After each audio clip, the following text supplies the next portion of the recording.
Hello दोस्तों, मैं अंशु कुमार आपका स्वागत करता हूं आपके अपने YouTube channel education with us पर। दोस्तों, वास्तविक संख्या का ये सेकंड वीडियो है।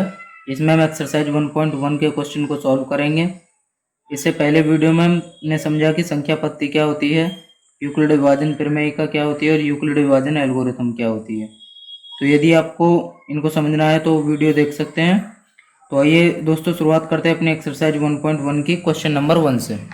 क्वेश्चन नंबर 1 हमसे कह रहा है कि निम्नलिखित संख्याओं का एचसीएफ ज्ञात करने के लिए यूक्लिड विभाजन प्रमेयिका का प्रयोग कीजिए। और ये 3 पार्ट दिए हुए हैं, इनका हमें एचसीएफ फाइंड करना है। तो आइए करते हैं इस क्वेश्चन को। इसमें हम 2 पार्ट लेंगे और एक पार्ट आपको होमवर्क के लिए है, आप उसको घर से कर सकते हैं। 135 और 225 पहला क्वेश्चन का पहला पार्ट है ये। तो देखिए, सबसे पहले हम 225 को डिवाइड करके देखेंगे 135 से। 135 से तो ये कटेगा एक बार, और यहाँ पर बचेगा कितना, 0 और 9, 90 से स्पेल बच गया। तो यूक्लिड विभाजन प्रमेयिका का हम इसमें यूज करेंगे, और यूक्लिड विभाजन एल्गोरिथम, क्योंकि हमें कहा गया है कि यूक्लिड विभाजन एल्गोरिथम का प्रयोग करना है।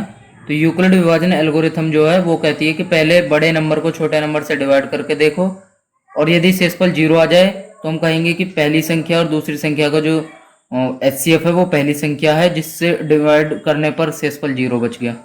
लेकिन यदि शेषफल 0 नहीं बचता है तो जो शेषफल है उससे डिवाइड करके देखेंगे पहले वाले नंबर को, 135 को। तो ये एक बार कटेगा, और 90 एकन 90, और ये शेषफल बचेगा 45। तो अब भी शेषफल 0 नहीं है, तो पिछले वाले नंबर को डिवाइड करके देखेंगे। देखिए, भाग की प्रक्रिया जब तक चलती रहेगी जब तक शेषफल हमारा 0 नहीं मिल जाता। तो 45 दूनी 90, यहाँ पर शेषफल बच गया हमारा 0। तो ये जो शेष, इन दोनों का जो एचसीएफ है 135 और 225 का, वो है 45। जिस संख्या के लिए आर की वैल्यू 0 मिल जाती है वो संख्या उन दोनों संख्याओं का एचसीएफ होती है। अब देखिए, ये तो हमारा रफ कार्य है कि हम डिवाइड करके किस तरीके से देखेंगे, लेकिन जो हमें एग्जाम में करना है वो है कि 225 बड़ा है 135 से, ये हमें पता है। तो 225 को हम इस तरीके से लिख सकते हैं कि 135 मल्टीप्लाई 1 प्लस शेषफल। अब यहाँ पर आर की वैल्यू 0 नहीं है, तो फिर दोबारा 135 को डिवाइड करके देखेंगे। 135 से डिवाइड करके देखा, 135 को डिवाइड करके देखा 90 से, तो 90 एकन 90, और शेषफल हमारा 45। अब भी आर की वैल्यू 0 नहीं है, तो अब 90 को डिवाइड करके देखेंगे। 45 मल्टीप्लाई 2 प्लस 0, यहाँ पर जो होता है वो आर की वैल्यू होती है, और आर की वैल्यू यहाँ पर मिल गई हमारी 0। तो जिस संख्या के लिए ये वाली जो संख्या है जिससे हमने डिवाइड करके देखा और रिमाइंडर हमारा 0 आ गया, तो वो संख्या जो है, जो दिए हुए संख्या हैं उनका एचसीएफ होता है। तो हम कह सकते हैं कि एचसीएफ 135 और 225 का जो है वो है 45। तो इस तरीके से यूक्लिड विभाजन एल्गोरिथम का प्रयोग करके किन्हीं भी 2 संख्याओं का हम एचसीएफ निकाल सकते हैं। केवल इसमें डिवाइड करना होता है, पहले जो बड़ा नंबर है उसको डिवाइड करके देखो छोटे नंबर से, यदि शेषफल 0 है तो वहीं पर हम कहेंगे कि जो छोटी संख्या है वो उन दोनों संख्याओं का एचसीएफ है। यदि शेषफल 0 नहीं मिलता है तो इस नंबर को डिवाइड करके देखेंगे, ये जो नंबर है जिसे हमने पहले डिवाइड करके देखा, और फिर दोबारा डिवाइड करके देखेंगे इसको। यदि शेषफल 0 मिल जाता है तो वो संख्या उन दोनों संख्याओं का एचसीएफ होगा। यदि जब भी शेषफल 0 नहीं मिलता तो हम दोबारा डिवाइड करके देखेंगे, और ये प्रोसेस जब तक चलता रहेगा जब तक आर की वैल्यू 0 नहीं मिल जाती। यहाँ पर आर की वैल्यू 0 मिल गई, तो जिस संख्या के लिए आर की वैल्यू 0 होती है वो उन दोनों संख्याओं का एचसीएफ होती है। तो एचसीएफ 135 और 225 जो है वो है हमारा 45। अब इसके बाद हम करेंगे क्वेश्चन नंबर 2 को। तो सेकंड पार्ट में जो संख्याएं हैं वो दी हुई हैं 196 और 38,220। 38,220। तो वही जैसे हमने पिछले क्वेश्चन में किया है कि 38,220 को पहले डिवाइड करके देखेंगे 196 से।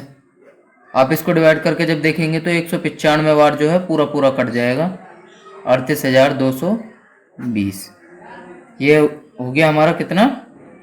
इसको आप डिवाइड करके देख सकते हैं कि एक बार काट के देखो, फिर 9 बार काट के देखें। हमने डायरेक्ट लिख दिया है, आप इसको अपने मेथड से भी डिवाइड करके देख सकते हैं। ये यहाँ पर शेषफल जो है मिल गया हमारा 0।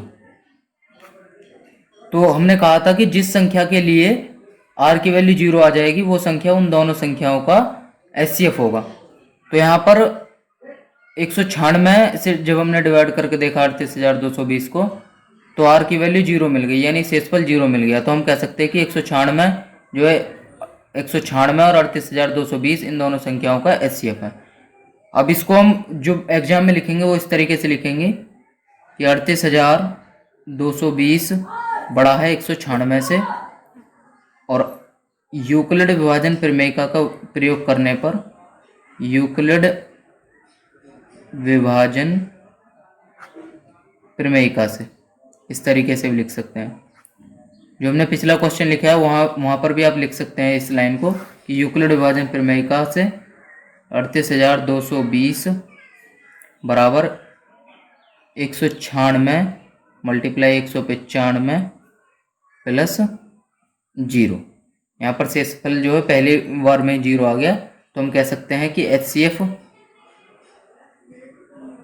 196 और 38,220 जो कितना है इनका 196, क्योंकि 196 के लिए r की जो वैल्यू है वो 0 है। अब इसके बाद हम करते हैं क्वेश्चन नंबर सेकंड को।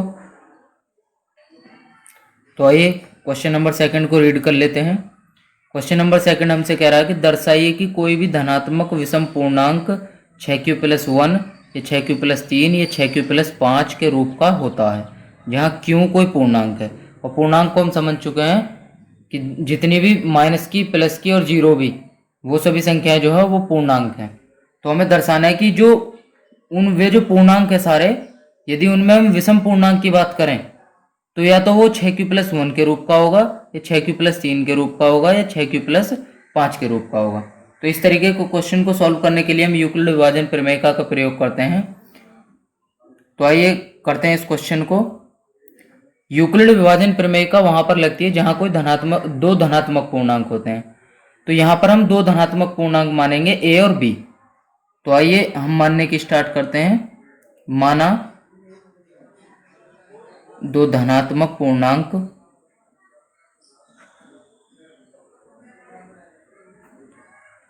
a और b है,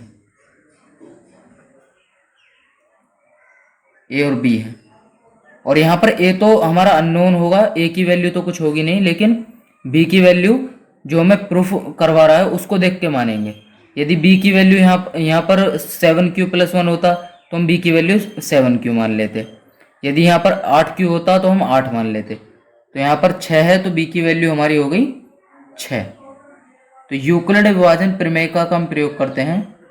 यूक्लिड विभाजन प्रमेयिका से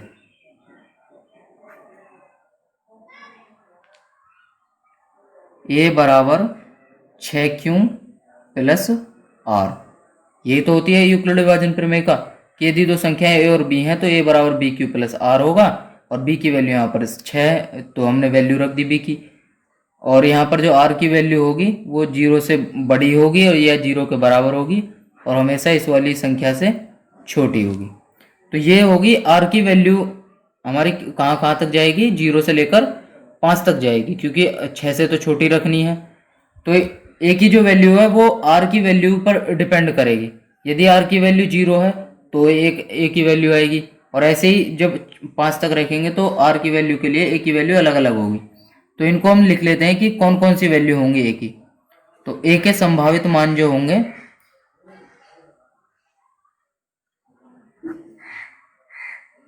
जो मान है वो है a बराबर 6q+0, जहाँ पर हो गया 6q। और इसको हम इस तरीके से लिख सकते हैं कि 2 × 3q। ये संख्या है हमारी सम। और ये है आर की वैल्यू 0 के लिए। अब लिखते हैं हम a बराबर 6q प्लस 1, यहाँ पर r की वैल्यू है हमारी 1। तो ये संख्या कैसी है हमारी? विषम संख्या, क्योंकि हम इसमें से 2 कॉमन नहीं ले सकते, लेकिन इसमें से 2 कॉमन ले सकते हैं। तो ये संख्या हमारी सम है।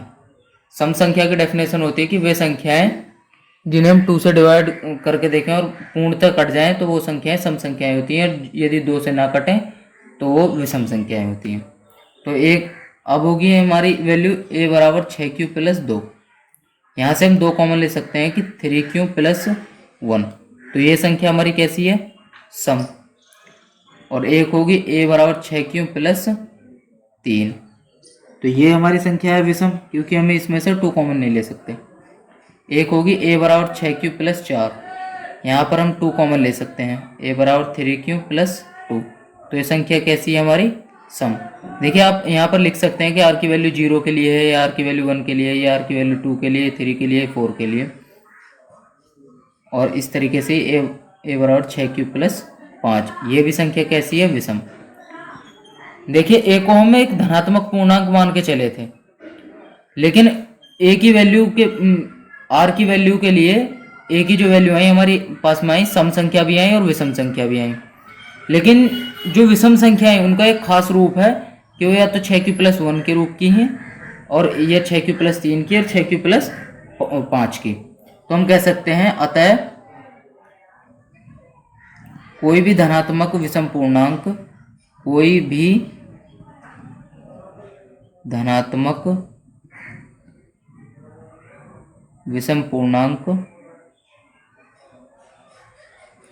6q प्लस 1 या 6q प्लस 3 या 6q प्लस 5 के रूप का होता है। बस यहीं पे ये क्वेश्चन खत्म होता है। देखिए हम इसको एक बार और दोबारा से रिवाइज कर लेते हैं। यहाँ पे हमको दिखाना था कि कोई भी धनात्मक विषम पूर्णांक जो है 6q प्लस 1 या 6q प्लस 3 या 6q प्लस 5 के रूप का होता है। तो हम इसमें यूज करेंगे यूक्लिड विभाजन प्रमेयिका का। तो यूक्लिड विभाजन प्रमेयिका वहां पर लगती है जहां 2 धनात्मक पूर्णांक होते हैं।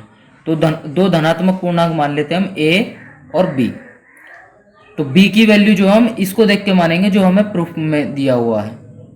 तो b की वैल्यू हमारी होगी 6। यहाँ पर यदि 3 होता तो हम 3 मान लेते b की वैल्यू। तो इसमें लगाते हैं हम यूक्लिड विभाजन प्रमेयिका। यूक्लिड विभाजन प्रमेयिका कहती है कि a बराबर बी क्यू प्लस आर, और b की वैल्यू यहाँ पर 6, और जो r की वैल्यू हो या तो 0 से बड़ी होगी या 0 के बराबर होगी, और हमेशा b से छोटी होगी। तो यहाँ पर b की वैल्यू 6 है। तो r की वैल्यू डिपेंड करती है इस इंटरवल पर, ये जो हमें दिया हुआ है, और ये r की वैल्यू इसके लिए है कि 0 से लेकर 5 तक जाएगी, क्योंकि 6 से तो हमें छोटी रखनी है। तो r की वैल्यू के लिए a की वैल्यू अलग अलग होगी। तो हम सभी r की वैल्यू के लिए a की वैल्यू चेक कर लेते हैं कि वो क्या क्या है। तो r की वैल्यू 0 के लिए a बराबर 6q आ गया, वो सम है।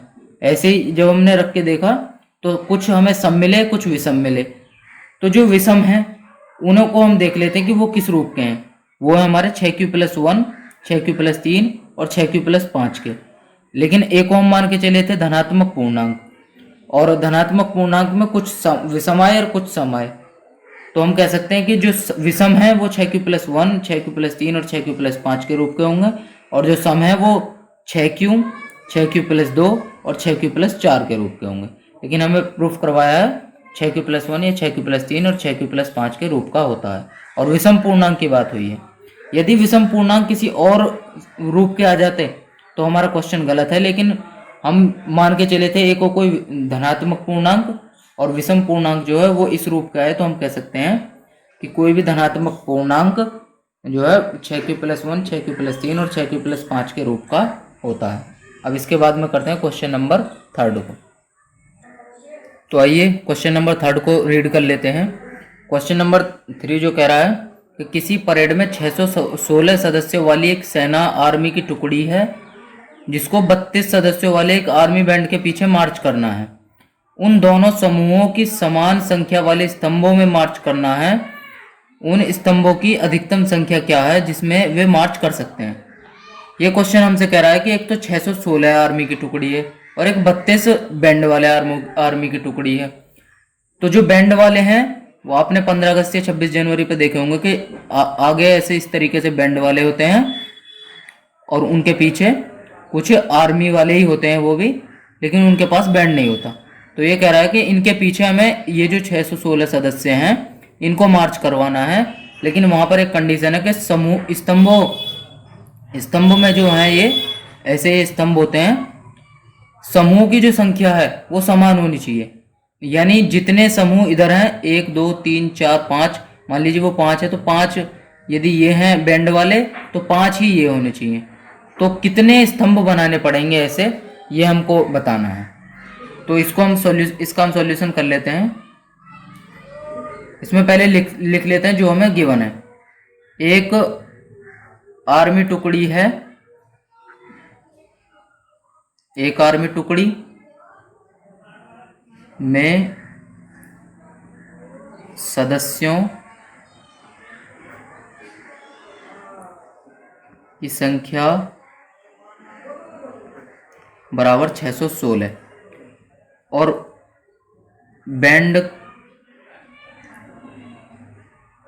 आर्मी बैंड वालों की संख्या थोड़ा राइटिंग पे ध्यान ना दें, आप केवल कंसेप्ट पर ध्यान दें। आर्मी बैंड वालों की जो संख्या है वो है हमारी 32।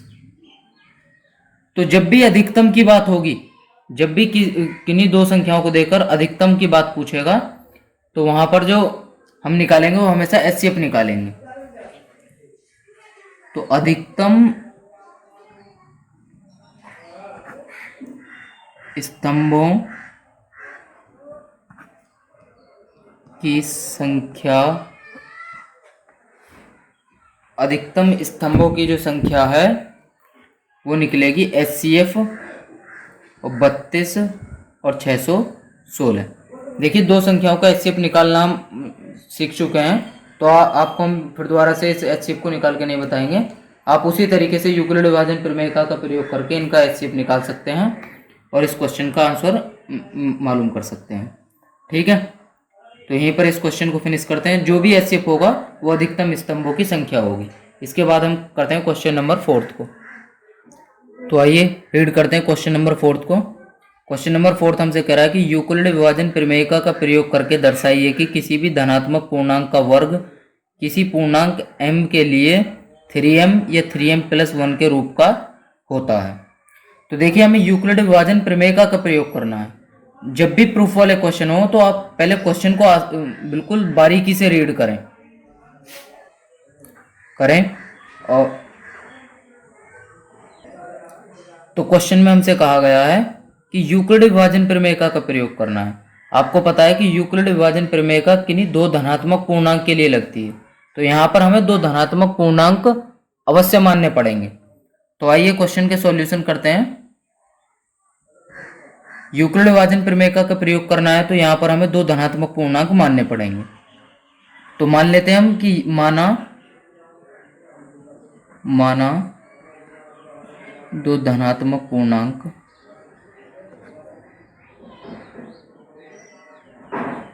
ए और बी हैं, ए और बी हैं। तो यहां पर जो बी की वैल्यू है वो आप इस प्रूफ को देख के मानेंगे कि जो भी m का मल्टीपल होगा वो हमारी b की वैल्यू हो जाएगी। यहाँ पर m का जो मल्टीप्लाई है वो है 3 से, तो यहाँ पर b की वैल्यू कितनी हो गई 3। तो यहाँ पर हम यूज करेंगे यूक्लिड विभाजन प्रमेयिका का। यूक्लिड विभाजन प्रमेयिका, यूक्लिड विभाजन प्रमेयिका कहती है कि a बराबर 3q + r, और जो r की वैल्यू है वो या तो 0 के बराबर होगी या 0 से बड़ी होगी और हमेशा b से छोटी होगी। और b की वैल्यू है यहाँ पर 3। हमने यहाँ पर डायरेक्ट b की वैल्यू लिख दी है। आप इस तरीके से भी लिख सकते हैं, एक लाइन ऐसे भी a बराबर bq + r और फिर वहाँ पर b की वैल्यू भी रख सकते हैं। तो देखिए r की वैल्यू 0 से लेकर 2 तक जाएगी, तो a की वैल्यू अलग अलग होंगी। तो उन वैल्यू को लिख लेते हैं हम कि a की वैल्यू क्या क्या होंगी। तो a की वैल्यू होगी एक तो a बराबर 3q, यहाँ पर r की वैल्यू जो है वो है 0। और एक होगी a बराबर 3q प्लस 1 और एक होगी a बराबर 3q प्लस 2। 3 तो हमें रखनी नहीं क्योंकि 3 से छोटी रखनी है। तो क्वेश्चन हमसे कह रहा है कि ये जो संख्याएं हैं इनका जो वर्ग है वो या तो 3m या 3m प्लस 1 के रूप का होगा। तो आइए इनका हम वर्क करके देखते हैं और चेक करते हैं कि क्या 3m या 3m प्लस 1 के ही रूप का आता है या किसी और रूप का आता है।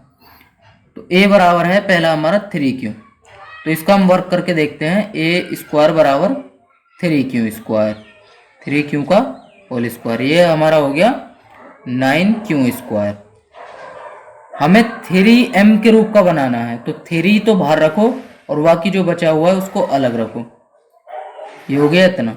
तो हम इसको लिखेंगे कि 3m और जहाँ पर m की जो वैल्यू है वो है 3q स्क्वायर। अब इसके बाद में हम अगले को देखते हैं 3q प्लस 1 और इसका वर्क कर लेते हैं।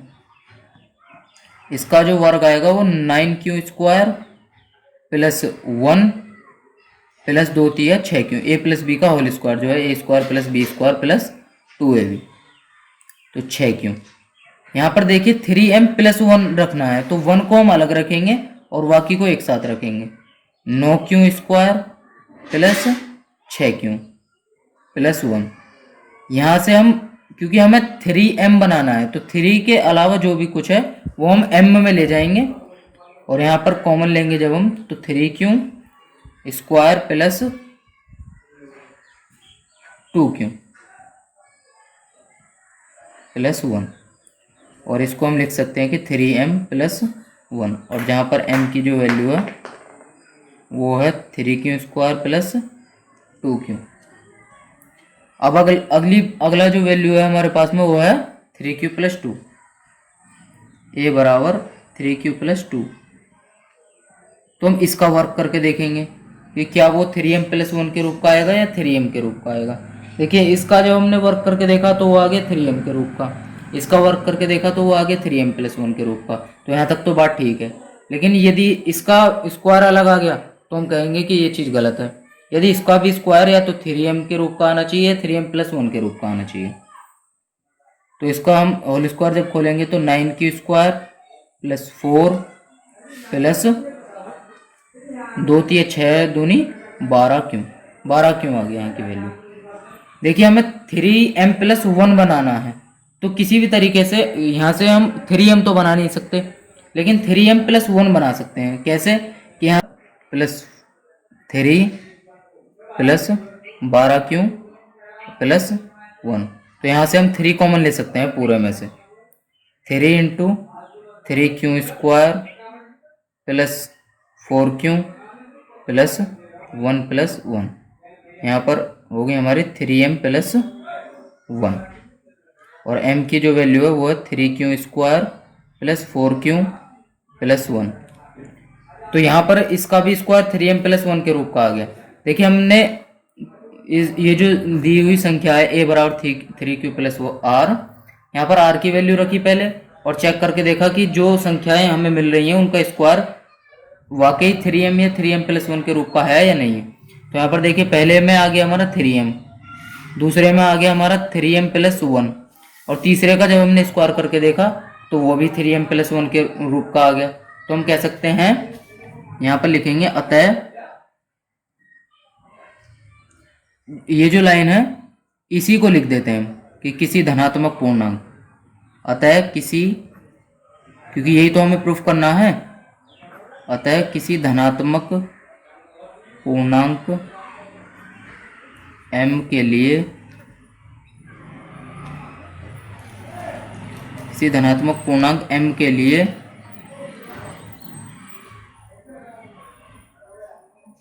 किसी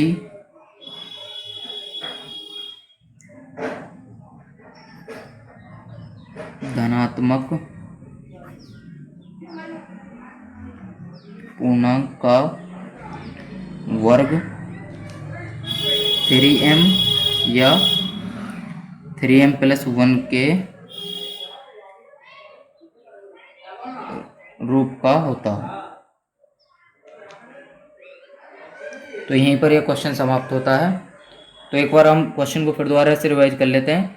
क्वेश्चन हमसे कह रहा है यूक्लिड विभाजन प्रमेय का प्रयोग करना है। तो इसके लिए हमें दो धनात्मक पूर्णांक मानने पड़ेंगे, ए और बी, और ए और बी की वैल्यू हमने यहाँ पर रख दी यूक्लिड विभाजन प्रमेय का पर, और ए की जो संभव वैल्यू है जितनी भी वो रखी और उनका वर्क करके देखा कि वो 3m या 3m+1 के रूप का है या नहीं है।